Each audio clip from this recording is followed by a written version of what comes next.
Қайырлы күн, құрметті оқырмандар. Бүгін тікелей эфирде жүректен қосайық жобасы аясында ақын Төлеген Айбергенов атындағы сыйлықтың иегері Нұрхан Сұлтанбайұлы Сәменбетпен Қазақи атты тікелей эфирде сұхбатымызды бастағалы отырмыз. Қош келдіңіз, Нұрхан аға. Жасымнан оттай лаулап түс көрледім, үмітті үрлеп жаттым өшкен небір, мұнарлы ой тұрады басымда ылғи, мұнарлы тау қойнында өскен едім деп жырлаған ақын Нұрхан ағамыз Қытай Халық Республикасы Алтай аймағы Жеменей ауданы Қаржау ауылында дүниеге келген. Іле Қазақ облысының педагогика институтының қазақ тілі мен әдебиеті мамандығын аяқтаған. Еңбек жолын мәдениет, білім саласында жұмыс істеуден бастаған ақын Шығыс Түркістан, Шыңжаң, өлке, облыс, аймақтағы мерзімді басылымдарда өлеңдерін жариялап тұрған. 1997 жылы атамекен қазақ еліне түбегейлі қоныс аударған. Нұрхан ағамыз бірнеше жыр жинақтарының авторы. Атап айтқанда Адасқа, Аралдағы жалғыз жан, Ақсүңгі және жақында ғана жарық көрген Күн сәждесі, Үкі көз секілді жаңа жыр жинақтарының авторы. Енді Нұрхан аға мына әр ақын өз туған жерінің төл баласы дейміз ғой.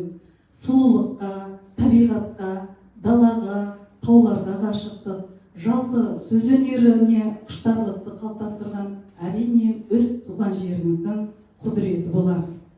Немесе ұшқан ұяңыздың ықпалы болар. Ендеше әңгімемізді осы өз туған жеріңізде, өскен ортаңыздан, балалық шағыңыздан бастасақ дейміз. Ассалаумағалейкум, Қазақи елі. Мынау қасиетті 12 айдың сұлтаны болған Рамазан айы келіп қалды. Оразаларыңыз құтты, берекелі болсын барлығыңызға. Сатыра ханым енді әрқандай автордың өзің айтқандай туған жері, мекені, оның ырысы, оның тынысы, болашақ өмірі туған жердің топырағынан, ауасынан, оның киелі қасиетінен қол үзе алмайды ғой. Соған негізделеді.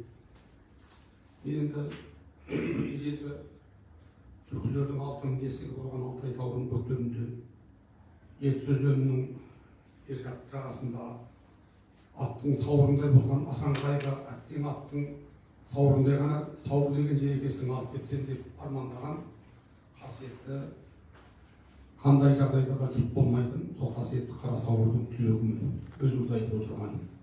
Енді біздің Алтайдан ежелден жыраулармен, жыршылармен, ақындардың мекені.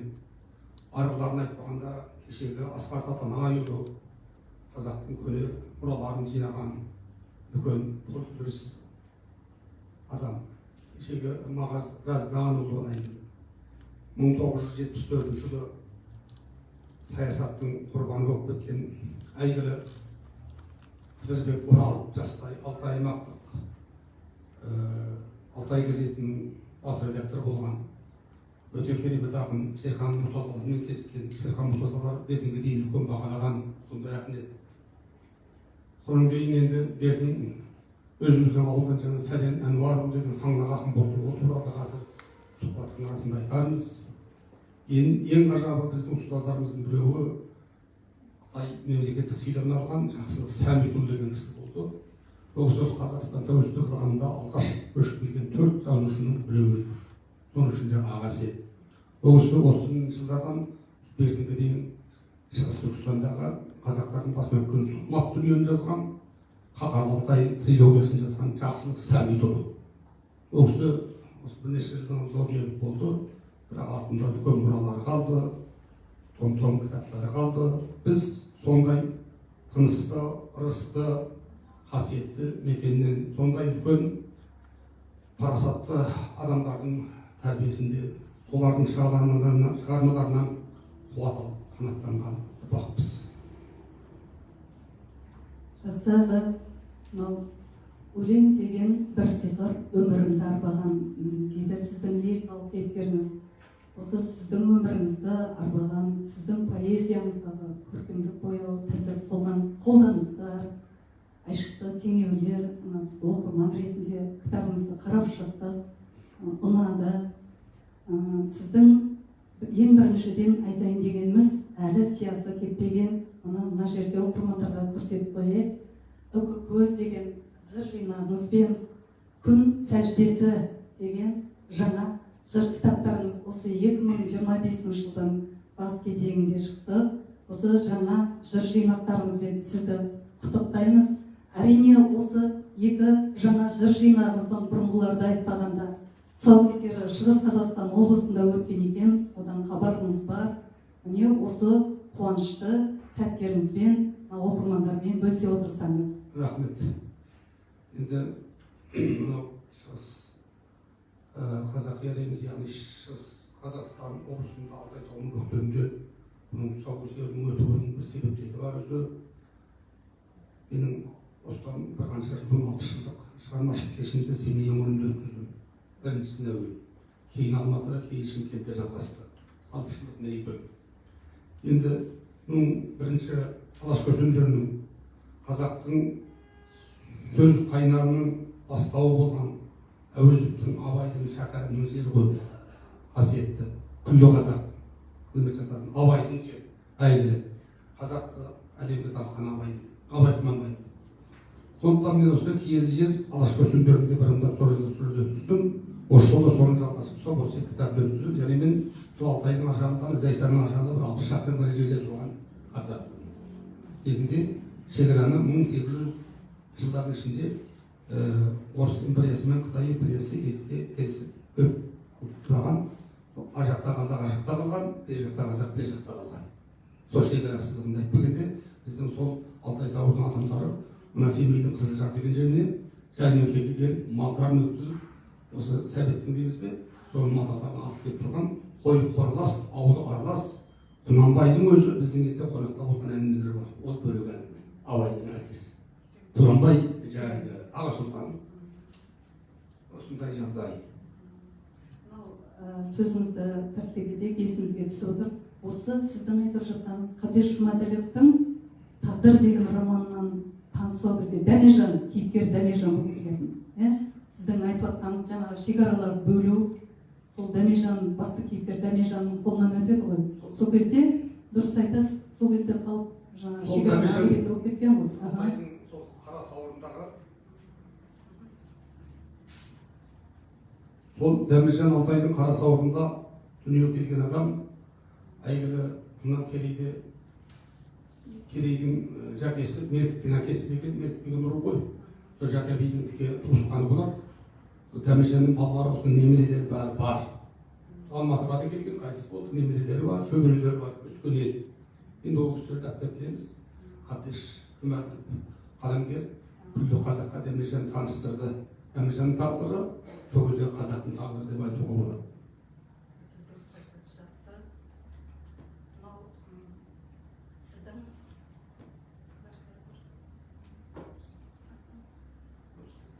Сіздің кеудемде жылғы ғұмыр кісінейді, жаңбырдан соң аспан демі, бұлақтардай, беу дала, табиғатқа тамсанып, тағы басқа өлеңдеріңіз сіздің дала рухты ақын екеніңізді бір танытатындай.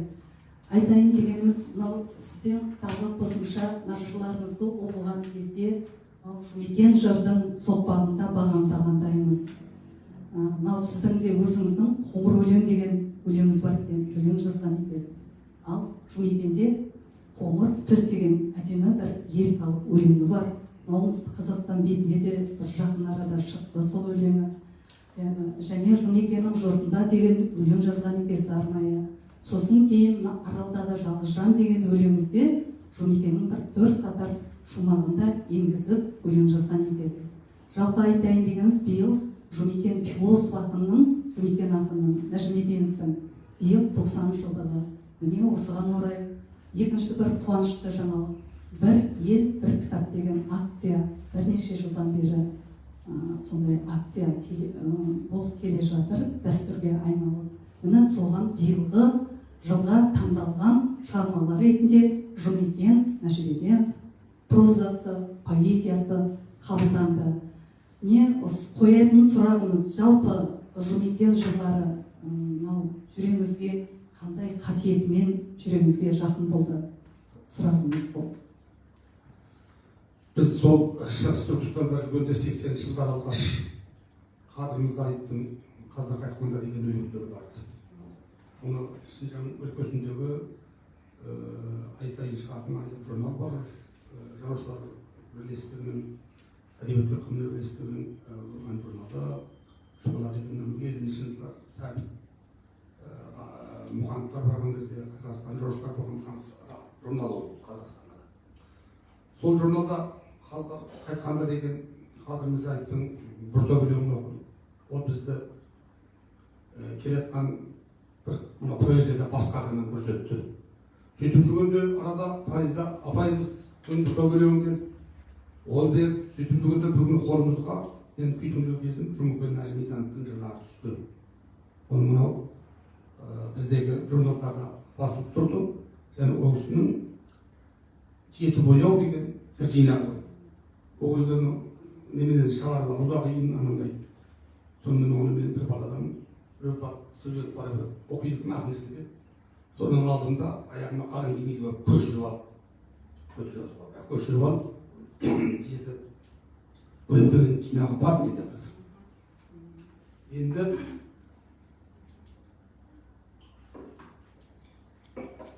кейін ол кісінің Темірқазық деген жинағын, жыр жинағын серіктестен өткізіп алды. Сол жерде оқысам, Жұмекеннің жыры бір басқа, ертестігін бір басқа, сегіздің бір басқа деген сияқты. Мен кезде Жұмекенді, Жұмекен деп айтамын. Жұмекеннің жырында деген өлеңді ұзақ ойланып жүріп жаздым. Жаныма қатты әсер етті. Өте ауыр, тұқыр. Мынау талқанды сумен ішпесең адам қағат болады ғой. Қазақтың кәдімгі тарыменен билен жасаған талқан сияқты Жұмекен тұқыр. Жұмекенді байқап оқып, өте зерделемесең, бұл сөздің зергері, оның ойы терең, мына ақындардың көбінен басқа. Негізде Жұмекен дейміз, сондықтан жаңағы Жұмекен ғанағын өлең сөз сөйлептен болды. Кейін ол кісіні үйрендім бір нәрседен. Мақатаевтың да Мұқағалидың көп айтқыштықтары бар. Бізге оның арадан Мақатаев кетті. Мақатаев келді, ақынды оқыды, әкімді оқыды, бәрі оқыды. Енді ол кісінің халықтық бір Аллаға берген қасиеті бар, жырау ақын ғой. Ең өз түсінігімде Мақатаев негізі айтыс ақын осы ең алтын қатарындағы айтыс ақындық қасиет басым ол кісіде деп ойлайтын жырларды оқыды. Ал Жұмекен соңғы жырлары басқа. Жұмекеннің мынау Мәскеуден шығармашылық орталықтан оқып келгеннен кейін жырлары жұмбақталып күшейгеннен кейін әйел айтып, сенің өзің өлеңің түсінбейтін болдың ғой деп.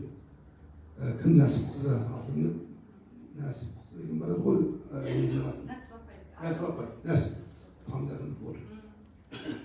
Сол кісі айтыпты сонда Жұмекен, сен тұрмақ сенен мықтылар деп менің өлеңімді түсінбейді. Өзінің деңгейін деді ғой. Енді Мақатаев та айтты ғой. Қадыр айтты ғой. Жазып ол кетті деп. Жұмекенді немене бірдеңе ойымен кетті. Істеу керек, Жұмекен еңбекті шегіп шығымын жазып ол кетті дейді. Қадыр айтқыш қой. Қадырдың енді ол бізден дәр тұрда айтпайды. Бұл Қадыр бір шын, Тұманбай Молдағалиев бір шын, Мақатаев өз алдына бір шын, Жұмекен бір шын. Бірақ Жұмекен жұмбақ шын. Оның маңайына бару кез келген адамның қолына келе бермейді. Сондықтан біз осындай бір дүниеден үйреніп, кейін өзіміздің жерде айтып өтейік. Жалпы қазақ ортақ қой. Менің екі тауға атағым, екі тауға бесігім тербетілген, екі тауға сүйеуімді тұра атағым деп өлең жазған. Онда бір тау шығыс Түркістан тауы, бір Қазақстан тауы. Мен шығыстың қоңыр аю деп жылаған Омарғазы Айтан деген үлкен Жұмекендермен сарындас тауып, сондай бір адам шықты. Бұл прозадан көп не жазды. Сол оның кейін жұмбақ. Жұмекен сарындас тауып, бүкінен де басқалау. Серік Қапшықбай деген Қазақстан қайтыс болды. Омарғазы сол жерде қайтыс болды. Бірақ Серік Қапшықбай 80 жыл бойда ондаған томдар жазып деп прозада қойды. Жоқ деген бір роман бар. Бұлардың өз әлемі бар, Омарғазының да, Серіктің де әлемі бар. Оған кіріп кетсең алба ашып шыға алмайсың, бір-бірсін шыға алмайсың. біз сол әлеммен тыныстадық, ал олар Европаның модернизм деген батыстың классиктерімен, олар жаңағы қалыптасып қатып қалған бір мынау партияның принципі сияқты 4 принцип деген бар. Әр партияда бар ғой. Сол сияқты қатып қалған баяғы сүрдекпен жүрмей, олар өз алдына бөлек жол тапқан адам. Ал бізде енді осы жолда Абайдың бір ғалымды көрсеңіз дейміз, ұсақ бақ деген бар ғой, болмасаң да ұсақ бақ. Иә, бір ғалымды көрсеңіз дейді ғой. Сол сияқты сол айту біздің ұстаздарымыз, осы өнер жолындағы ұстаздарымыз осы кісілер. Керемет адам, мына ұстазы жақсы, ұстамы жақсы. Ұстаз көрген ол бір школа, үлкен мектеп. Жұмекен айтады ғой, тамырларым тереңде, жапырағым биікте дейді. Менің топырағым деген керемет жыр. Темірқазығына қоса, менің топырағым деген керемет жыр кітабымен біз жата жастана оқыдық. Шынында сіз айтқандай оған бір Жұмекен жырлар деңгейде де керек етеді, білімді керек етеді түсіну үшін. Сондай өте терең ақынның бірі ғой. Жұмекен прозасын айтпаған өзі де. Яғни біздер осы сәтті пайдалана отырып оқырмандарымызды, қадірлі оқырмандарымызды, осы биылғы бір ел бір кітап акциясына енген Жұмекен жырларын оқыңыздар дейміз. Жұмекеннің даңқ пен дақыр, кішкентай ақшағыл прозалық дүниелерін қоса оқыңыздар дегіміз келеді.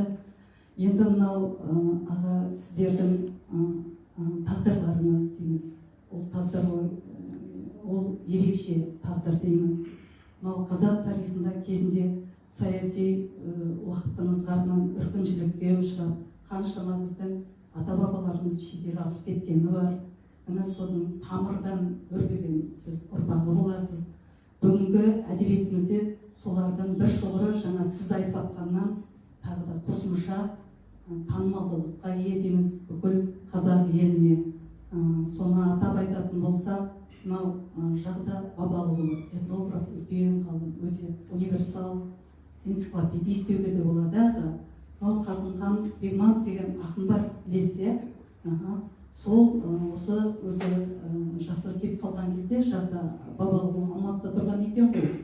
Міне сонда қайта-қайта ол кісіге жүздесіп барып жүріп, мынау халқы мықтының салты мықты, мынау оқырмандарға көрсетіп қояйықшы осы сәт пайдалан кереметтей дүниені сол сұхбаттың негізінде, мына осы сіз секілді алып отырған сұхбаттың негізінде осындай бір ұрпаққа қажет, өте құнды, мына ұлттық құндылықтарды дәріптейтін, біз білмейтін көп нәрсе бар. Емшілікте қасиеті болған Жағда Бабалыұлының, этнограф ғалымның. Мынау осы кітапты шығарған екен. Арнайы оқырмандарға осы кітапты Нұрхан ағамен кітаптарымен бірге көрсетіп отырмыз, оқыңыздар деп. Міне осындай Жағда Бабалыұлы және тарихшы, жазушы Тұрсынхан Зекенұлы көк бөрілердің көшесі деген романымен, ең танымал роман бізде. Сосын кейін бұл екі өкінішке орай екі ғалым жазушыда өмірден өтіп кеткен. Сонымен қоса тағы да жақында осылармен бірге Зейнолла Сәнік қой, шатасып жатқан Зейнолла Сәнік өмірден өтіп кеткен. Тұрсынхан Зекенұлы көзі тірі. Жақында сұхбаты шықты ол кісінің, оны тыңдадық, көрдік. Міне осы тұлғалар бойынша және біз білмейтін қосымша танымай жатқан Қытайдан келген мықты білгір ақын жазушылар бойынша бір ауыз айтып кетсеңіз оқырмандарға. Енді шығыс Түркістаннан келген ақын жазушылардың тынысы кең. Бұның алды 13 жасында келген қазір Әл-Фараби атындағы университеттегі филология саласындағы фольклор саласы бойынша зерттеуші ғалым Зубар Сейітжанов. Бұл кісінің бәйтерек деген 2 томдығы бар. Бұл қазір Әл-Фараби университетіндегі негізгі 80-ні сеңгіріне келді. Мықты адамның біреуі осы кісі. Мұның кейін енді Қабдеш Жұмаділовті қара жердің бетінде қазақтың білмейтіні жоқ, танымал адам. Соның жаңағы өзің айтып отырған Тұрсынхан Зәкенді айтып осысын Зейнолла Сәнік деген Сосшыда Айғақ деген телеарнада болған, мен бір сағат сұхбат алғам. Әңгімесімен баласы менің Қанат Зейнолла деген Адасқақ деген кітаптың негізгі демеушісі сол жігіт ең алғаш. ол енді бір-бірімізбен жақын араласып талас адамдарымыз ғой. Енді тағы да осы келген шығармашылықтың ішіндегі Алтайдың ақбасшылығында жаңағы шешілік адамдар өте авторларда, Шерхан ағаларда бәрі жоғары бағалаған. Жақсылық Сәмиттің Қақарлы Алтай болса, оның кейін Тұрсынхан Зәкеннің Көкбөрлердің көз жасы. Көкбөрлердің көз жасы тәуелсіздіктің 10 жылдығында 2011 жылы 10 жыл жүріп жазған Өндірімді істеген жігіт, өте білімді жігіт. Ол жоқты айтып та тарих пен әдебиетпен қосқанатын деп. Мен өзім айтып жүретім, мен Көлеңкөз шағында өкін аға өлең мен қара өлең қосқанатын деп. Сол Тұрсынхан Зәкен Евразия университетінде академик, продюсер адам, үлкен мықты. Ол Шинжаң университетінің тарих факультетін бітірген. Кейін Бейжіңнен барып шағатай тіл деген оқыған. Қайтып келіп, осылай келетін алдында Үрімжідегі тарихи кітаптарды асырап сақтау орталығында жұмыс жасаған.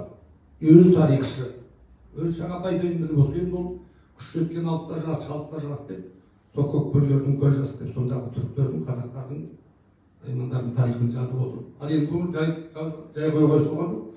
Өзінің хабарында бар шығар, тәуелсіздіктің 10 жылдығында шығармалар бағаланды ғой. Сонда Шерхан Мұртаза Шерағаң ол алқаның басшысы болып, жабық бейге жариялаған. Романның бұндай. Содан романды оқиды бұда. Адам аты жоқ. Оқыса бұның бір топ ойлайды. Мағауиннің несін оқысайсыз қарымын, Мағауиндікі ме бұл деп. Соны жазып болып, романда бір аш жүлде беруге тура келеді ғой. Енді ашыңдар ананы екінші кәне ашыңдар, кім екенін көрейік дейді ғой. Ашылып берсе, Тұрсынхан Зәкен ойбай кішкене білмейді. Анада алдында жалғыз Салтапқа деген бір көрсетіп тұр. Енді жаппайды ғой. Содан кейін бұл біз әдебиетте болғаннан кейін бұған біз әділестік жасап болмайды. Өзіміз ардың туын көтерген адамбыз деп Шерағаң бастап бұған бас жүлде берейік деп. Сол кезде 2011 жылы енді Америка долларымен 10 000 доллар сыйлық береді. Ол деген ол кезде 2-3 үй деп айтуға болады. 2 үй кем дегенде. Ал ауыл жерде 3-4 үй алуға.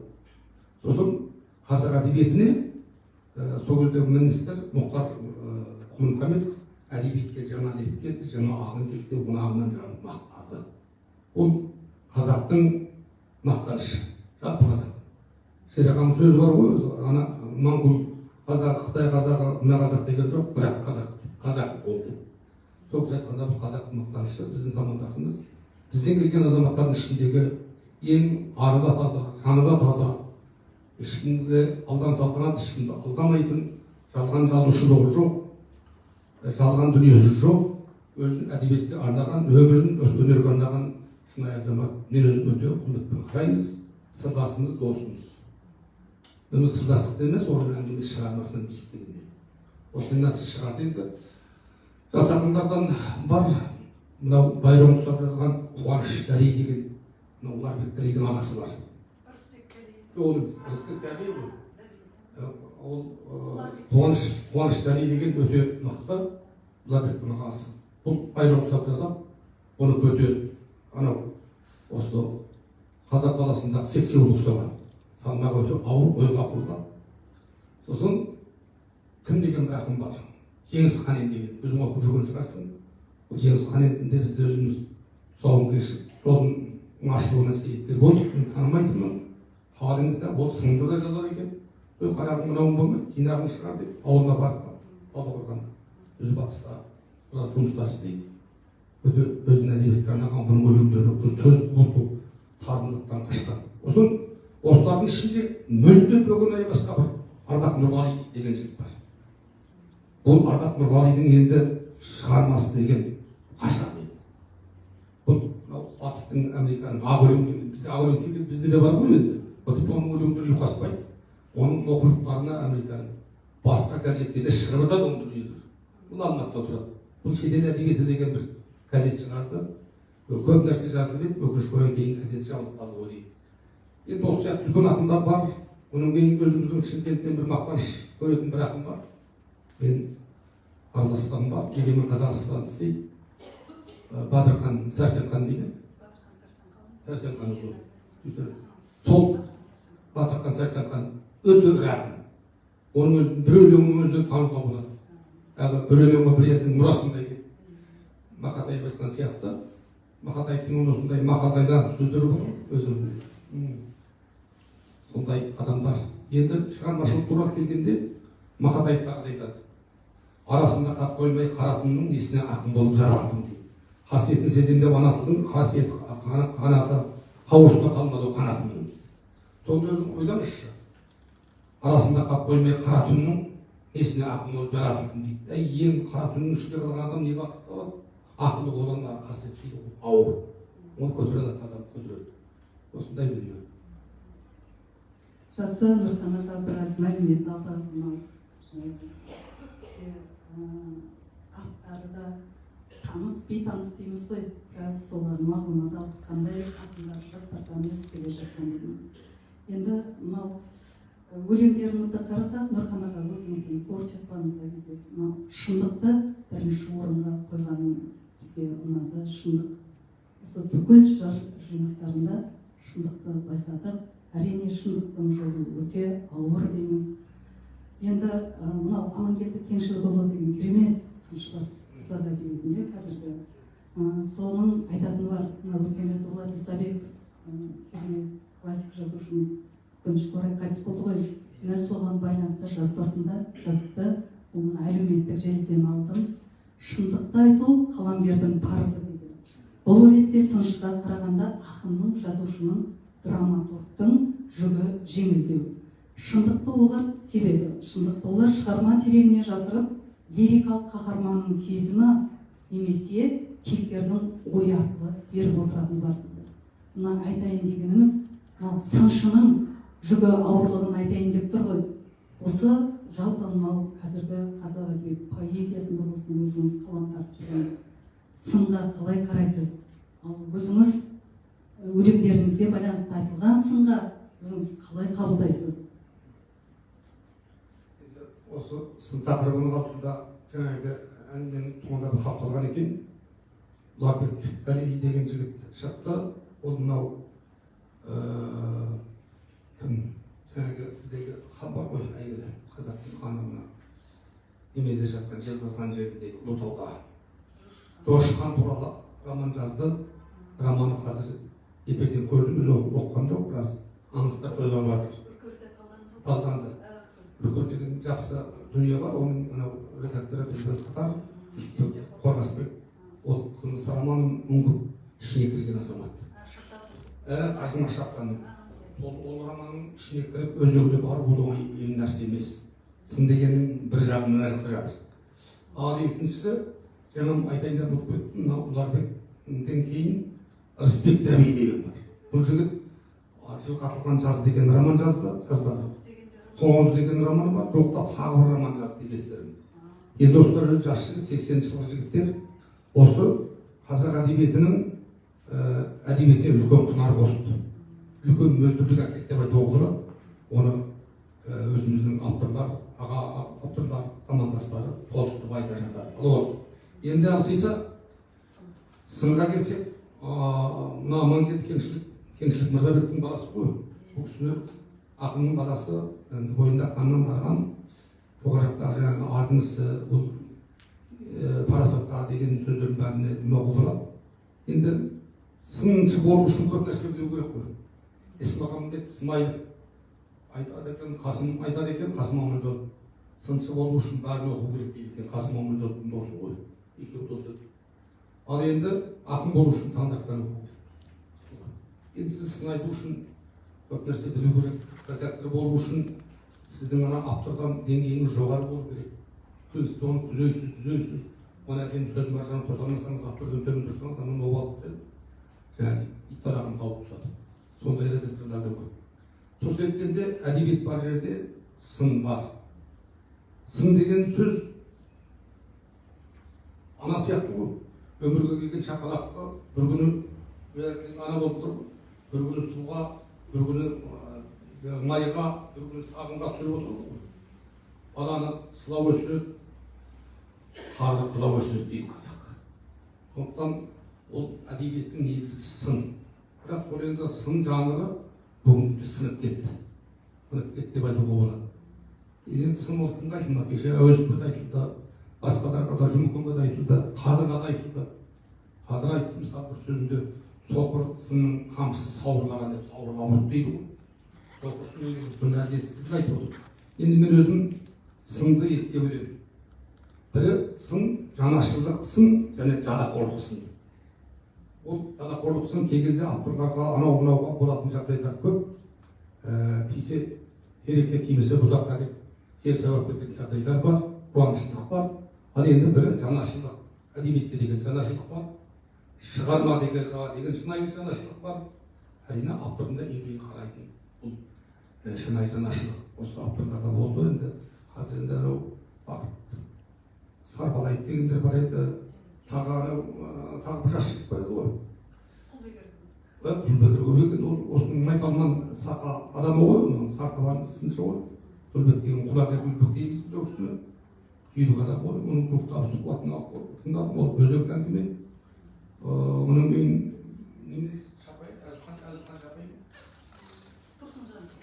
Тұрсынжан Шапай деген бар еді. Осы Тұрсынжан біраз түр көтеріп жүр ғой деймін, менің байқауымда. Жалпы бізде сын әлсіз. Сын болмаған жерде әдебиеттің өзі оқиын. Өйткені ол қазы ғой. Мына бізде жылына бір кітаптарды саралауға әр облыста қалада бар, ол біткен бірге шыққан ақындардың дүниесін қайтып саралау айтып тұрады. Оның ішінде анау бар, мынау бар, әйтеуір шолыққан өте шығар, кейбіреулер қалып қалады. Оның жаңа салмақтыларына көзіне салмайды. Сондай жағдайлар бар. Оның кейін енді сында да әдебиетте де үйретіп жатқан дүние жалған ақын жазушы, қазір базар көрінде ақын, әкім де ақын, малшы да ақын, жалшы да ақын, кім болса болды. Жалпы адамдардың әдебиетке деген, өнерге деген, соның ішінде поэзияға деген көзқарасы тақпақ дәрежеде болып барады. Бұл бізді құртатын дүние, бұл індет. Шынайы ақындар былай қалып қалды да, жаңағы дүниелер көп, кімнің ақшасы болса сол. Сондықтан соны бір тазалау керек шығар деп ойлаймын. Мүмкін уақыт дейміз ғой. Уақыт келген кезде бәрі тазарар деген тағы да бір тәуекелдеген бекінге келеміз. Жақсы аға, мынау өнер адамы болғасын, адам дүниеге өз жан дүниесімен тереңмен қарайтыны бар әрине. Мынау жарық дүниеге суреткерлік әлеммен керегін іздеп аласұрады творчество адамы дейміз ғой. Мынау республика белгілі ақын Армахан Бегалұлына жасы танисыз ғой. Поэзия Тәңірдің өзі таңдаған әулие жанр дейді. Әрине мынау поэзия жанрының өзінің ұлы миссиясы бар екен біз айтамыз. Өзіңіз ақынсыз, жақсы білесіз. Мынау осы тұрғыда сіздің ойыңыз. Нұрмақан ағамыз нақтылап айтып отыр. Нақтылап айтып отырғанда отыр. Оның тегі Құранда жатыр. Құран қасиетті күллі жер бетіндегі мұсылман атаулыға адамзатқа түскен Құран кәрімнің өзі өлең. Ал осы Құран түсуден бұрын Мекке Медине мынау Кағбада осының біз бар бүгін Меккеде. Айналдырып үлкен ақындардың жырларын қойған. Бір жылдан кейін ол жырлар қалып қалса тағы сондай болған. Арабтар, біздің арабтар біз сияқты халық қой. Сахара халық, өте ақын болған, шешен болған. Енді Құран кәрімнің өзі негізінен ғалымдардан сұрасаңыздар, бұның өзі түгел өлең деп айтуға болады бір. Екінші, пайғамбарымыз Мұхаммед саллаллаху алейхи вассаламның алдына бір әйел ақын келді.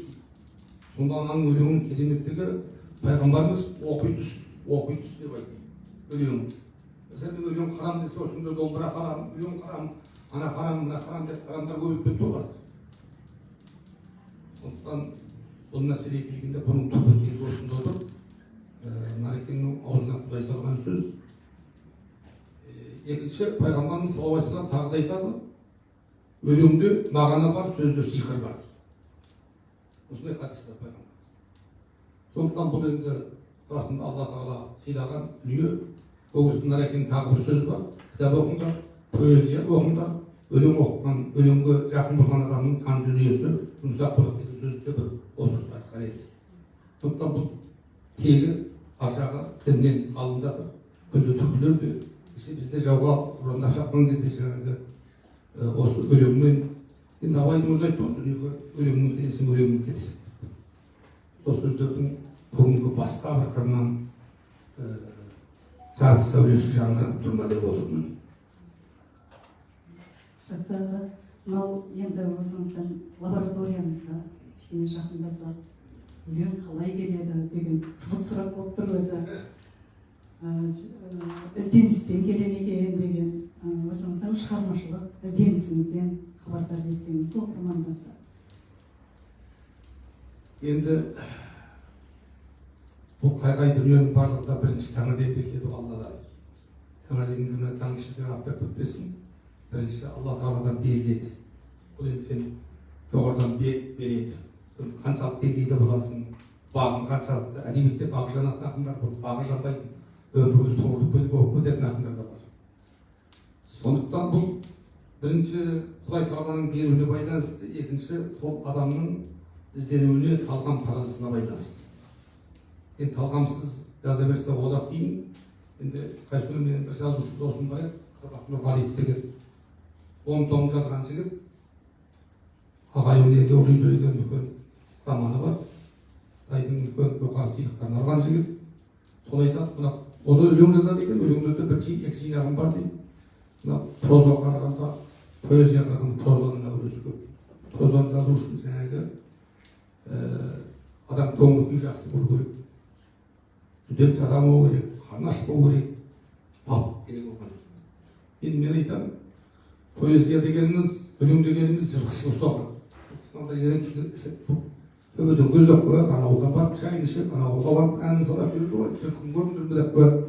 Енді мына проза деген кішкене бала сияқты, немесе жаңағы төл ұстаған. 200 қой төлдетсең әрқайсысын түгел емізесің ғой, сағып жағыз. Кейбір зарытпаған саулықтың қойысына апарып анаған жағыз кетіресің. Сондай ол өте күрделі нәрсе. Оны 200 қой төлдесе, 200 қозыны оған етіп, оның аяқтандырып шығару деген үлкен әңгіме. Жалпы проза сондай күрделі дүние. Қазір поэзия сол талғам таразыға байланысты. Енді ол айтады, ашулансаң өлең жазасың дейді, қуансаң өлең жазасың, өлең оңай ғой дейді. Енді жалпы проза үлкен осының үлкен қаруда сияқты еді. Бертін заман айтсақ, зеңбіректер ұсаған. Зеңбіректерді арбамен алып жүрді. Поэзия шпиондардың кішкентай қорабында қалып жүретін нәләндері болады ғой, пистолет. Сол сияқты ол жаңғырау. Жаңғырау дейді қазір. Жаңғырау. Кез келген кезде атуға болады. Жеткізуге болады, ол автордың өзіне байланысты. Енді жалпы қоғамның дүниесі, қоғамның ауруы, ақауы, қуанышы, бақыты, қайғысы, мейлі проза болсын, мейлі поэзия болсын, ақын мен жазушылардың құтламайды. Сол деңгейінде жасаған ортаңында әсер болады. Мысалы бізде жаңа сөз айтып отырсың, сөздік тіркестер, сөздің бояуы деген, біз өскен орта сондай болды. Біздің әжелеріміз, апаларымыз шетінен ақын жаңағы мындай өлеңдер айтатын. Ұмытып барады екен. Мәшиненің жөніндей неметкен, халықты қайран дауысын барлаған дейді ме, сондай мәшиненің жөніндей төгіліп тұрған дейді. Көрдіңіз? Оның кейінде де халық өлеңдері көп, соны соғыстыр, сырқабырататын сондай дүниелер біздің құлағымызда, үргегімізде, құлағымыздың түбінде қалды. Ол біздің қанымыздан тараған, ол суған топырақ, Алтай топырағы өте қасиетті топырақ. Сол Алтай сауырдың топырағының арқасында негізіміз сол біздің. Одан кейін бізге осы поэзияны тапқан жаңағы жақсылықпен ауылдас Сәден Әнуарұлы деген ақын болды. Сәден Әнуарұлы айтады, үйді аппақ, айранды аппақ, апамды аппақ, болмайтын сел құйса да жасаң батпақ. Білмеппін өмір кеш бәйгесіне түлеген қосағын қашып баттап дейді. Енді сіз басқаны қойыңыз, сіз енді әдебиет жазамыз ғой. Үйді аппақ, айранды аппақ, апамды аппақ, болмайтын сел құйса да жасаң батпақ дейді. Ай, сел құйғанда аппақ болмайды, ол қандай жасаң? Анау қалың аппақтың үйлесін тауып қараңыз. Ал сіздер бізге Қасым Аманжолов, Сырбай Мәулен, Хамит Ерғалиевтардың бәрін біз соғыс атылтында. Осы оқығанда кітап жоқ ол кітаптың кезінде болған, кейін Құдырбек Қытайда көптеген жағдайлар болды. Сол кісілер жатқа оқиды. Мысалы Сырбайдың жаңағы Әзербайжан ақынының бойында Каспийдің теңізіндей бұрқыраған неліктен тына қалды. Каспийдің теңізіндей бұрқыраған, Каспийдің теңізіндей бұрқыраған мұттары бар екен. Жабырқау ауыр етіне жібермеді, онан ұмтылса да шіркін адам дейміз, сондай жаңағы Сырбайдың өлеңін. Оның кейін жаңағы басында менің ақ қалпақ, ойылдап шетін сырғызған, бетін демерін жабыратпақ, аяман қайсы қырғыздан деген өлеңдер. Енді осы оның сыршы сырбай деді әуезов мысалы. Ойдың мұны қасым деді. Тағы да айтқандар көп қой, енді ізденгіш тапқыш қамыт деді. Солардың барлығын сол Сәлем Әнварұлы соның маңайында үйір болды. Ол кісілерде тағдырдың біраз ауыр сынақтары болды да, 54 жаста қайтыс болып кетті. Артында жинақтары қалды, бірақ жинақтарында көп жеткізген жоқ еді, көп адам әлі толып шықпады дейін. Міне сонда сіздің ортаңыздан өскен адамдар, сіздің менің Атакентегі сол үлкен әсер жасайды. Менің алғашқы өлеңімді өзіміздің ауылдан шыққан үлкен жазушы, журналист, және Өрімдегі үлкен газеттің, Сінен газеттің редакторларының бірі болған Қайырға Баянбай деген сарып кетті, біздің ауылдың адамдары. Мына Солтанбайдың баласының өлеңін арып кетті деп шатар сөйтіп жатыр. Әкемізді ерте қалғанбыз, алғаш бізді қанаттандырған сол кісілер. Кейін Сәлиса Рухас деген кісі болды, мына шыға Шинжаң жаңағы шулар журналының редакторы осы кісі 86 жылы сүйріктерге сүйсінгенде деген үлкен жастар туралы мақала жазды. Сол кезде соның алдыңғы қатарында мені қосты, Иманғазы Нұрахмет деген жігіт бар. Енді бір топ ақын, достар арасында кейін керемет ақындар. Сонда анау жаңағы Толбайсын жұмсау, ана кісі бізді таныды. Кісі болар кісінің кісесінен ат болатын түннің мүшесіне дейді ғой қазақ. Сол сияқты сол кісі таныды, сол кісінің арқасында ол ағаңыз бар қазір Алматыда Сәлиса Рухас дейміз. Міне осындай ол сіздің қанша керемет дарынды болғаныңызбен сол туған жеріңіздегі жанашырлық болмаса қиын.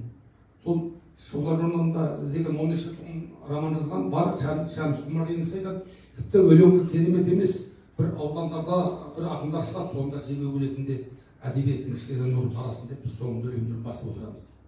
Ол жебе ақындар шығады. Ал Тарбатайдың Тол деген ауылында, Толға 90 ақын бар дейді. Толдың топырағының өзінен өлең бұрқырап тұрады. Қасиетті жер, қарамат жер. Қарағайда бастауы деген бастауы бар. Бірақ енді одағадан шығып жатқандардың бәрі керемет деп айтуға болмайды. Ештеңеге жарамайтын жалған ақындар да бар. Ақшамен сатып алып. Бірақ атақты жаңағы Омарғазы Айтан деген әлемдік деңгейде үлкен ақын сол Толдың Қарағай бастауынан түлеп шыққан адамдар. Жаңағы Серік Қапшықбай сол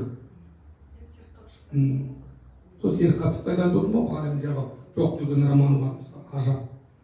Жерге салмақ түскенде деймін, жылқы ішінде ала жүр дейді. Тағы батыс деймін, құдай шығыс менің деймін, тағы да бір он шақты да көреді. Соларды оқытып қойды. Сол менің өзім байқауымда оған талғам керек. Енді оны оқыған кезде сондай Омарғазы Айтан деген ұстазымыз айтатын, Нұрхан бір оқымаса болмайтын, осы енді Шинжаң Үрімжідегі жаушылар білесіздер, арнаулы өздерінің отатын райондығы бар, үкімет ұстап қойған. Сонда тұрды ғой осы. Оқымаса болмайтын кітаптар бар, соны оқып жүр деп айтады. Содан кейін сын дегеннен пайда болып қалды. Жақсы ақын болу үшін, жақсы жазушы болу үшін сыншылардың қанаттас болып, солармен сырлас болу керек. Мысалы біздің менің өзімнің енді бүгін бір тындырып тастамасақ та, өлеңдеріміздің біршама дұрыс болатын бір себебі Мұхтар Әуезовтен оқыған Қабдеш Жұмбатовтың курстасы, Шинжаң қазағының сыншысы Мырзахан Құрманбайдың шәкірті. Ол кісі мына сіздің Европаның мына қалың нөгесилігі, мына жұлдыздарға кішірек болады, бірақ асқазанды қорқып бізге айтып отырады. Омарғазыны сол арқылы таныдық. Омарғазы деген ақ өлең болады, танымай елдің бәрі қашып өледі. Сол кейін Жұмыкөңі үйреніп, Жұмыкөңі Серік Қапшықбай, кейін Жұмыкөң Мақатай тоқтық болды. Сонда сол кісі мына жері мындай деп көрсетіп үлкен жақтан. Сен өлеңді өңдеп бермейді ғой. Мындай өлең жазсаң болады бар. Әне біреу бүйтіп жазды, әне біреу бүйтіпті деп айтып отырады. Әне біреу өлеңдерді оқыңыз ба, көз майымды тауысып қайтем дедім, оны оқығанды дейді. Бізді болды, оқып қажет етпейді. Сол кісі оның кейін осы жаққа келгеннен кейін мына Шара Әділова деген кісі болды, өзіңіз білесіз, апайыңыз. Мұхтар Әуезов атындағы қазір денсаулығына байланысты кішкене неме болады. Осы кісі менің алғашқы жинағыма Нұрханның нұрлы жылдар деген мақала жазды. Ең алғашқы жинағыма. Оның кейін Алан Сүйетін Нұрхан деген мына қазіргі балалар әдебиетін айтса Толымбек Әбдірайым сол кісі жазды. Ол кісінің ең жанашыр өзі қажырысы, өзі намаздағы адам, әдебиеттегі бірден бір жанашыр адам біреу сол кісі. Осы кісілер. Бұның өзіміздің замандасын Дәулетбек байтұрсын деген жігіт бар, өзі ақын, өзіне басқа ұлттардың тілдеріне аударып тәржімаші. Осы жүрекке жеткен жыр деген манаған бердім сол. Мүмкін болат нұрмағаш деген бар. Тек деген мына Қытай деректерін алып қазақтың уақ ұрпағының арғы тегі туралы тек деген роман жазды. Ол халық модернизмде болып үлкен әңгіме туылады келді. Ол да бір 10 кітап жазды. Алматыда тұрады. Сол кісі Нұрхан ойшылдың тілінде деген өлеңдегі тілдік мәселелер жазды. Сосын табиғат жомарт деген жігіт бар мына. Алғабас жомарт. Алтайдың Шыңғыл ауданында сол жігіт анау Тауғұлының талғамы деген мақала жазды. Енді осындай сыншылар, осындай әдебиет жанашырлар болғанда барып сен өзіңнің дүниеңді сезінесің. Ары қарай біраз істеуге болады екен. Енді олар тұқыржыла берсе, сен шықпайды. Өзіміз шетел қазақ хан көңіліне өскен халықпыз. Енді ұлттық ғұрып дегенде, батырлық дегенде, ұлтшылдық дегенде айтып қалдыңыз. Оның болатын себебі Қытайдың армиясының 60.000 армиясымен 1000 адам болса болды, сонымен бәленбай жал үстінде соғысқан Осман батырдың топырағынан кетіп көріп. Кемелі асқан әйгілі Әділ Құртайдың ұлы солардың топырағынан кетіп. Едім айда бір күн өмірде бәленбай роман жазған, кітап жазған Азаттық рудиясын дегенде құраммен бастап, оның кейін халықтың елім аяғымен шырқатқан Қасен Нұртайдың бауырымыз ғой. Сонымен Қазақстан қалдырған Қасен Нұртай, Алла разы болсын, біздің бауырымыз, туысымыз да. Міне осындай текке, топыраққа, еліндегі жеріндегі ұждан, сол бабалардан жалғасқан ұждан кейін сіздің жүрегіңізге қонады. Ол біреу бұлай батыл болуы мүмкін, біреу шығармаға алуы мүмкін. Менің жалпы 6 жылдан бері лекция жасадым мына Қытайдың қазақтарға жазған келеңсіздік жөнінде. Сол 6 жылда өзімді өстірсін ғой, байқаймын, адам өзін біледі ғой 60 жылда. Сол лекциядағы ой, жазған сұхбат мақалаларындағы ой, өлеңдегі ой 3 бұтақ бар менде. Үшеуінің тамыры біреу. Осы. Жақсы аға, мынау жаңа сіздің Төлеген Айберген атына сыйлықтың иегерісіз ғой. Төлегеннің бір қатар жолы есіме түсіп кетті, ақындыққа байланысты. Ақын болу оңай деймісің қарағым, аузында жүру барлық бітеу жарамын дегенді өзіңіз де сездірдіңіз ғой. Мына біздің осыған қызығып келіп жатқан жас оқырмандарымыз поэзияға келгенде киелі екендігін ұғынып келсе екен дейміз. Сосын ізденісі осы аға айтқандай жаңағыдай ұстаздың алдын көрсе білгір ұстаздардың екен көп ізденсе шығарманы дейміз. Енді мынау күй құдірет дейміз ғой аға. Мына қазақ деген өзі табиғатында күйсіз елестету мүмкін емес. Осы сіздің поэзияңызда бір ауық күй күмбірін естігендей сезімде болып оқып жатқан кезде бір мына бір өлеңіңізді оқығымыз келіп тұр. Секілді бір батпас күн, секілді бір атпастан, жел желігі басылып, тынып қалған қоңыр самал, ақ самал, күй көктемді алардай жанарына сыйдырып, жұлдыз біткен кірпіктерін қақпастан деп жырлаған екенсіз. Бұл әрине біздің күйдің күмбірлетіп, шертпе күйдің асқақ биігінде жүрген қазіргі көзі тірі күйшіміз Сеген Тұрысбекке арналған екен. Яғни Сеген Тұрысбекке деген өлеңімізден алып отырып, және осымен қоса кеудеңе сыймаған күй перісі аталатын өлең жолдарымыздың аты екен. Бұл күй сөйлесе деген, сосын құдіретті күй деген осы бір өлеңдерімізді әр кітаптан теріп алды. Енді осы күй жөнінде кішкене бір ауыз оқырмандарға айтсаңыз. Күй қазақтың тағдыры, күй қазақтың күйі. Күй қазақтың күйі, далалықтардың. Енді күй басқа халықтарда да бар, мына бізден түріктес халықтың бәрінде бар. Бірақ домбыра, бір әдемі сөз бар. Сөз жеткізбеген сырды күй жеткізеді деген. Мен өзімнің байқауымда күй, сурет, мына ән осы үшеуінің тамыры. Сурет, күй, анау бояу өнері, сөзбен мысалы сурет салуға болады, суреттен бояу, сөзден сурет салуға болады, қайтып сөздің өзінен суреттің өзінен сөз салуға болады, өлең жазуға болады. Немесе күйдің өзі де сондай. Сөзден күй тудыруға болады, күйден сөз тудыруға болады. Мынау енді жаңағы Ағайып қазақтың үлкен бүгінгі шекпе күйдің шебері аспандап тұрған азамат қой, біздің замандасымыз. Мен өзім көрмеген азаматпын. Бірақ енді көңіл күйін желпіндіріп беретін күй осы. Енді бізде күйшілер көп. Күй сол біздің өнермен тамырлас қой. Сосын өткенде мен енді күй тыңдап өскен халықтың баласымын. Біздің Алтай төңірегінде жаңағы Дәулет Қарғұл деген болды. Осыған әйгілі Қизат Шейхқасұлы деген бұлардың шеккен күйлері Тайыр Белгібай дейді, Кәмәл Матай дейді. Енді олардың әрқайсысы бір өрнек дейді. Ұстадына марқұм Мұқаш Қаңғұтұлы үш ғасырдың 17, 18, 19 деп үш ғасырдың күйін әкелді Қазақстанға. Мұқаш Қаңғұт деген күйлер жарияланды ғой. Солар деген сондай ортада өсті. Біздің ауылымыз, біздің даламыз күйге толы болды. Кешегі қазақтың Алтай өңіріндегі 4 бидің бірі Бейсенбі Дөненбайұлы көп нәрсені күймен жеткізді.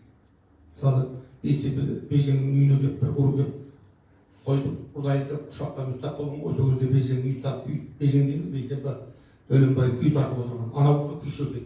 Сол ана күйді тыңдап ол ұйықтап қалған. Таңертең қойшылар ұстап алған. Сол сен қандайсың, осындаймын дейді. Мен жағдайым жоқ, осында мен күйші түнде күйдің бәрін шертеді, әйгілі күйші.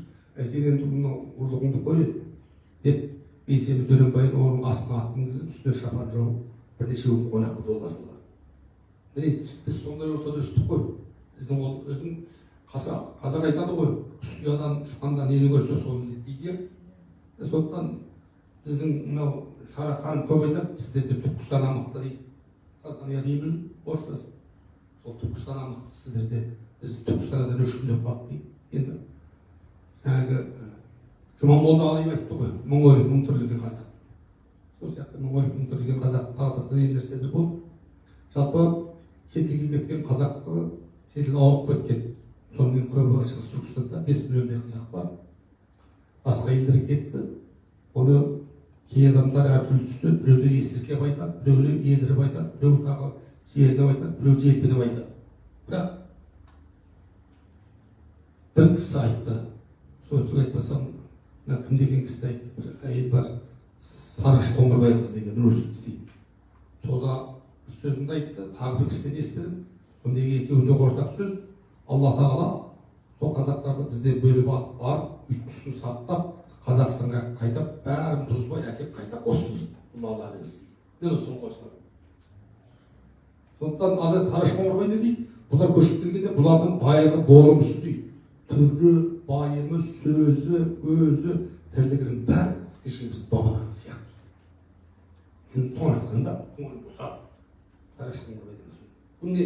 Мен оны анау шетелде қазақ мақтады екен деп айтып тұрған жоқ. Анау біздің тегіміздің, түбіміздің бір екен. Әдемі сөзбен жеткізіп отырып алмадық қой. Сондықтан мен айтам, жалпы қазақ оның өміріне бір. Мен айтам, шетелден келген қазақ болса, оралманды көрсең, орамды көргендей болма. Жергілікті қазақты көрсең, ойбай шошқаның ет жейді, колбаса жейді деме. Ертеңіне намаз оқыған әулие қазақстан ешкім білмейді. Сенің тағдырың. Әлгі Сабыртайдың өлеңі бар ғой. Міне әр қазақ менің жалғызым деген. Сондай бізде бір ортақ дүние болу керек. Түркі дүниесіндегі тұран туының астына жиналу деген одақ болу керек. Мысалы саясатқа кетіп баратырмыз. Бұның барлығы да сол қазақтың тағдырына қатысты шаруа. Біз тұран туының астына жиналса, ешкімге қамшымыз үшін бермейміз. Біз біреудің жерін жаулап алайық, елін жаулап алайық, Украинадан басып алайық деген қазақ емес қой. Біз өзіміздің тұран тектес халық, түрік тектестер. Өзіміздің салтымызды, дінімізді, тілімізді, байырғы мұраларымызды жәдігерлерімізді сақтап, бүгінгі ұрпақтар жаһандану деген жауыздықтан аман алып қалсақ, бізге бойда сол. Ол үшін қайту керек, тұран туының астына жиналу керек осы. Өте орынды пікір айтамыз Арқан аға. Қазақия дегенге арнайы тоқталайын деп отырып, соның бәріне жауап бердіңіз ғой деп ойлаймыз. Енді мынау күй құдіретінен бастадық қой. Жаңа бір ел бір кітапты айтқан кезде Тәкенді айтпадық. Енді арнайы айтайық. Биылғы бір ел бір кітап акциясына Тәкен Әлімқұловтың күй күмбірі естілетін, шертпе күйдің сыры бар прозасы, басқа да өлеңдері биылғы оқуға еніп отыр. Оқырмандарымыз соған шақырамыз. Тәкен Әлімқұловтың жалпы мынау созақтан шыққан ірі классик жазушы ғой. Иә, Қараой, Көксеңгір, Кесім абай туралы жазған, Көк қаршыға ақан сері жайлы жазған. Міне айтайын дегеніміз Саржайлау күйдің пірі, мысалы Тәттімбет жайында тағдыры. Міне осы жайында керемет мынау шертпе күйдің, қандай күйдің болсын сарыны байқалып тұратын біздің қазақ жазушыларының ішінде Тәкен Әлімқұлов деп айтамыз. Міне соларды сіздің әңгімеңіз арқылы қосымша еске салып отырғанымыз. Енді аға мынау уақытта өз мәресіне жақындап қалдық. Сұрақтар бар ма екен? Оқырмандардан түскен тілектер, сұрақтар болса әкелсеңіздер. Оған дейін енді аға мына бірнеше сұрақ тұр, бірақ соның ішінен біреуді ерекшелеп қойғымыз келіп отыр. Ол мынау адам табиғатының күрделі процестері ашылған сайын оның жұмбағы да молайып келетіндігі.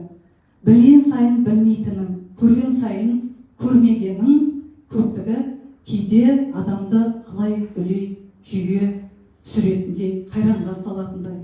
Ақын ретінде сізді осы сауал мазалай ма? Бір қысқаша сұрақ. Мазалайды. Енді біздің ислам дінінде айтады ғой, жалпы адам ағаш бесікте, жер бесікте де білім өте біледі. Сондықтан бұл жаңа бір сөз әдемі екен, жаңағы білген сайын білгісі келеді, білген сайын ештеңе білмеген адам ұстап. Қазақ айтады ғой мына, жеміс ағаштың басы иіршіледі, жемісі жоқ ағаштың басы тіпті қой. Сол сияқты қаламгерлер бар, сол сияқты ақындар бар, сол сияқты жазушылар бар. Бірақ ақындық өнер деген бүкіл киелі дүние ғой. Ол адамда соған лайық болу керек. Содан ақындық болады. Өйткені қазақ айтты ғой, ақын болу еркінде, азамат болу парызың деп. Өте жақсы аға. Енді бір сұрақты еріксіз қойғымыз келіп отыр. Кеше жаңалықтарда мына жасөспірім кітапханасы деп аталғаннан кейін мына қазіргі жасөспірімдердің арасындағы тәрбие жайында болайын деп отыр. Яғни біздің кемшілігіміз бе бізден келіп жатқан мынау қазіргі жасөспірімдер арасындағы қатыгездік. Осы неден біз қателік жіберіп жатырмыз? Осы сізді толғандыра ма? 6 баланың әкесі де аға, Нұрхан аға, өзіңіз 6 бала тәрбиелеп отқан әке ретінде осы ұлттық тәрбие жөнінде ме бір ауыз оқырмандарға тілек айтсаңыз? Иә, қазақия халқы, елі, жері кең байтақ. Енді бұл тәрбие тал бесікте дейді. Өзі айтады, болам десең, бесігім сөйлеймін, ер болам десең. Сондықтан сол бесікте тұрған менің бәрі. Біз мына 30 жылдық жағдайда тек экономикалық жағдайды ойладық та, өзіміздің рухани жағымызды құлазып алдық. Балаларымыз не оқып жүр, не қабылдап жатыр. Жаңа өздерім арасында қалып батыстың көп дүниелері бізге сатындыға келеді. Қазір балалардың өзі бір бөлмеге кіріп алып шақырсаң келмейді. Өз алдына телефон деген дүние бар, соның әлеуметтік кіріп кетеді. Кейбіреулері ата-анасынан, отанынан, елінен, жерінен безді. Адамзаттық парыз енді пайғамбарымыз айтады, үйлері денсаулық бола тұрып, үйлер бөлдің өзі күнә дейді. Бас бұрау, қазақтың сарын көбейту, отау болу, ата-ананың қуанышы болу дегендерден де алыс кетті дейді. Бұл енді ел болып, жер болып, үміт болып қолданмаса, бұл біздің жастарымызды құртып баратқан дүние. Енді соны бір айыратын дүние мынау телеарналардан қысқа метражды фильмдер жасау керек шығар. Сосын кешегі коммунистердің, мейлі ол орыс болсын, қытай болсын, қандай болса да біздің санамыз сарғайып кеткен жағдайларын айту керек шығар. Мен бір рет айтып көп шықпай демеді. Кеше ғана дүние өткен Мекемтас Мырзахметовтің «Қазақ қалай орыстандырылды» деген кітабы бар. Өзіңіз оқасыз. Міне соларды, сол сияқты кітаптарды әлеуметтік дүниелерде телеарналар арқылы, ақпарат құралдары арқылы жастардың санасына сіңіру керек. Жастарға көп бос уақыт қалдырмау керек. Соның бір осы кітапхана. Көрменің өзі жасөспірімдер атындағы кітапхана болғаннан кейін орыс тілін жинап, мектептердің ішінде де сондай істеу керек. Бұның өзі ұстаздардың өзін тәрбиелеу керек olur. Бұл енді әңгіме көп, мынау терең тақырып. Сондықтан бұған ел болып кіспесек, біз кейінгі ұрпақтың алдында келетін айында айымдау дүниеге атқансақ көзіміз ашық кетеді. Осы. Рахмет аға, мынау бүгінгі алтындай уақытыңызды бөліп келіп, осындай тағылымды сұхбат бергеніңізге көптен көп рахмет айтамыз. Өзіңіз жырлағандай құлагер жұрт белдеуіңізде кісіней берсін, қайта-қайта. Жапырағын қорытып алмас екен, үкілі үміт сыйдырған жасыл кеуде деп жырлаған екенсіз. Әр адам бір әлем десек, сол әлемде үкілеген үміт өлмесін дейміз. Сөзіміздің соңын лирик ақын Нармахан Бегалыұлының мына бір қанатты сөзімен аяқтағалы отырмыз. Өнер үнсіз қалғанда рух әлсірейді. Келесі кездескенше аман болыңыздар дейміз. Сіздермен болған бүгін Төлеген Айбергенов атындағы сыйлықтың иегері ақын Нұрхан Сұлтанбайұлы Сәменбет ағамыз қонақта болды. Қош сау болыңыздар.